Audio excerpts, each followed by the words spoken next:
How to add payment method on Uber Eats. Hey everyone, welcome back to our channel. In today's video I will guide you on how you can add a payment method on Uber Eats, so make sure to watch the video till the end.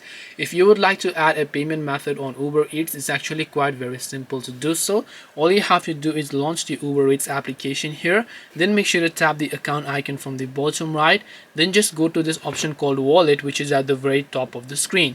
And once you go to the option called wallet, from here you'll find payment method, and you'll find the option that says add payment method. So tap the add payment method option, select whether you would like to add a bank account, Venmo, credit, debit card, PayPal, gift card, or whatever else it is.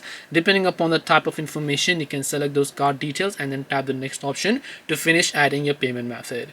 This way you can add a payment method to Uber Eats. Hope this video was very helpful. If you have got any questions, feel free to also leave them down in the comment section. Thank you for watching till the end of this tutorial, and see you soon in the next video.